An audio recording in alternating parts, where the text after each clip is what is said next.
जय माता की सभी को। कैसे हैं आप लोग? आशा करती हूँ माता काली और बाबा भोलेनाथ की कृपा आप सभी पर बनी होगी और माँ सभी के अन्न धन के भंडारे भरती रहे। ये मेरी माँ से प्रार्थना रहती है सभी बच्चों के लिए।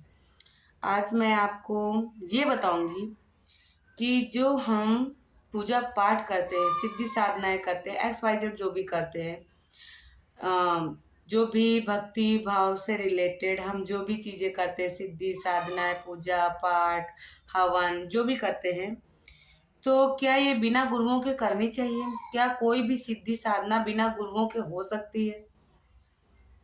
ये करनी चाहिए या नहीं करनी चाहिए? अगर करनी चाहिए तो किस प्रकार से करनी चाहिए?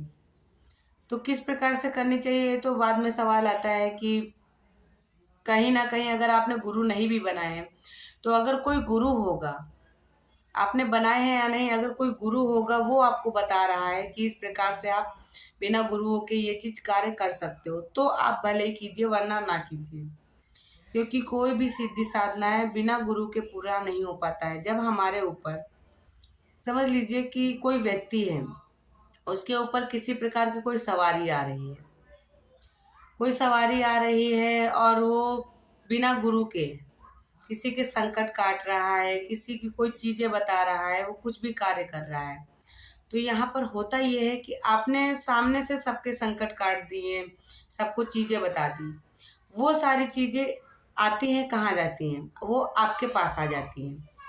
क्योंकि संकट तो देखो, सवारी आई संकट काट के चली गई, अब उसके बाद हुआ क्या कि वो संकट आपके घर में छोड़ गई।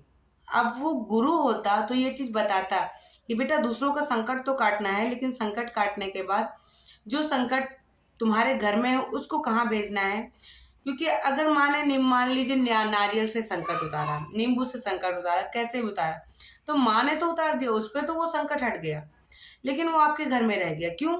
क्योंकि आपके पास गुरु नहीं है, आपको इस चीज का नॉलेज नहीं है कि आगे हमें क्या करना है। और जब हम बिना गुरुओं के, जैसे कि मान लीजिए आपको कहीं से, आप पूरे मोबाइल में देख रहे हैं, यूट्यूब में देख रहे हैं, कहीं पर आपको कोई साधना मिल गई, एक पल के लिए मान लीजिए कि आपको कोई साधना मिल गई, आपने उस साधना को देखा, आपने ये नहीं जानने की कोशिश की कि ये जो मंत्र है ये कैसा मंत्र है, ये क्या कार्य करता है, ये हमारे लिए खतरनाक तो साबित नहीं होगा, ये किस चीज के लिए मंत्र है।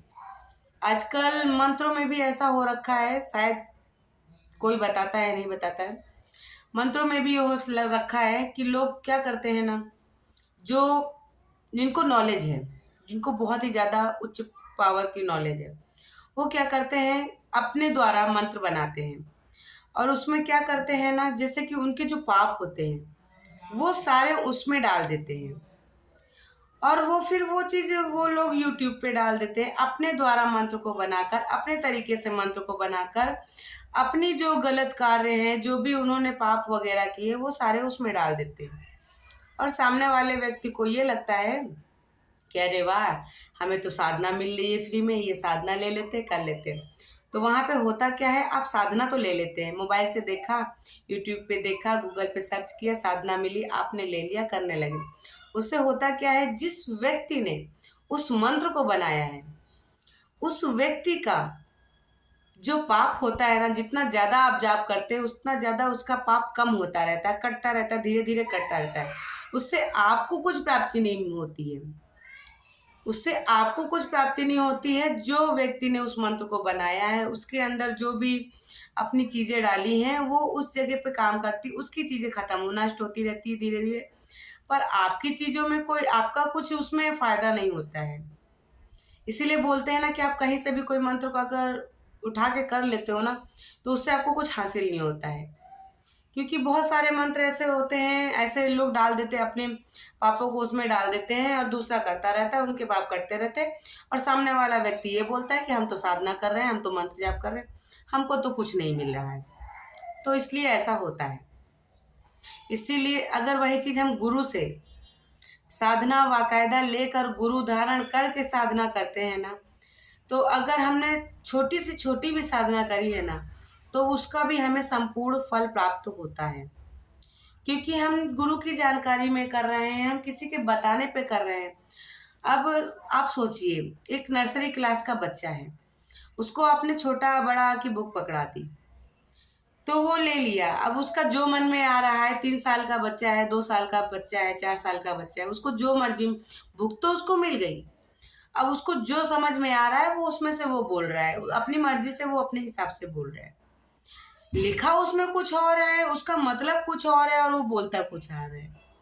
तो ठीक इसी तरीके से होता है। अब उसी जगह पे उस बच्चे का अगर सिर्फ गुरु होगा, उसका टीचर होगा, तो वो उसको सिखाएगा कि बेटा ये छोटा आ से अनार है, ये बड़ा आ से आम है।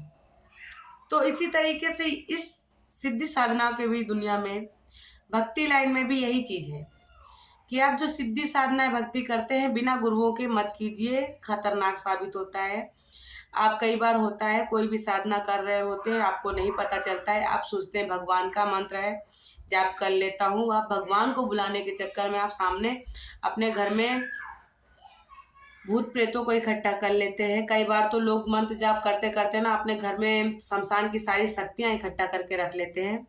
फिर बोलते हैं कि हम तो जाप कर रहे हैं और हमारे घर में नुकसान चालू हो गए, हमारे घर में एक्सीडेंट चालू हो गया, हमारे घर में बिना मतलब के मौतें चालू हो गई। तो बिना गुरुओं के कोई भी जाप, कोई भी साधना करने से हमें इसके ज़्यादा साइड इफ़ेक्ट्स होते हैं। ये नहीं करना चाहिए। कुछ भी करना है आप पहले गुरु धारण कीजिए, बाकायदा गुरु बनाइए, गुरु के साहित्य में रह के कोई भी साधना कीजिए, जिससे आपको उसका पूर्ण फल प्राप्त होगा। और अगर आपसे कोई गलती भी होती है तो कहीं ना कहीं वो गुरु उस गलती को सुधारने का रास्ता बताता है, और कहीं ना कहीं गुरु का हाथ रहता है तो आपकी चीज़ें बिगड़ती नहीं है। तो बिना गुरु के सिद्धि साधनाएं कभी नहीं करनी चाहिए, ये मेरा मानना है। जिस तरह एक बच्चे को नॉलेज नहीं होता जब तक टीचर नहीं सिखाता, उसे पता नहीं चलता, ठीक उसी तरीके से इस भक्ति लाइन में भी यही चीज़ है कि सिद्धि साधना जब तक एक गुरु ना सिखाए, और गुरु ना सिखाए तब तक आपको पता नहीं चलेगा। और वैसे भी बोला जाता है कि सवारी वाले व्यक्ति को गुरु धारण जरूर करना चाहिए, क्योंकि अगर उनकी शक्तियाँ होंगी ना तो वो बिना गुरुओं के कभी कार्य ही नहीं करेंगी। बहुत सारे लोग बोलते हैं मेरे पास तो सवारी आती है, खुल के नहीं आती, ऐसा होता है वैसा होता है। तो इसी वजह से होता है क्योंकि गुरु नहीं है, आपका प्रोटेक्शन करने वाला कोई नहीं है। आई होप कि आपको ये जानकारी समझ में आई होगी कि बिना गुरुओं के सिद्धि साधनाएं नहीं करनी चाहिए। और अगर आपको ये वीडियो अच्छी लगी हो तो प्लीज़ लाइक करें, शेयर करें, सब्सक्राइब करें और बेल आइकन को प्रेस करें। जय माता की सभी को, हर हर महादेव।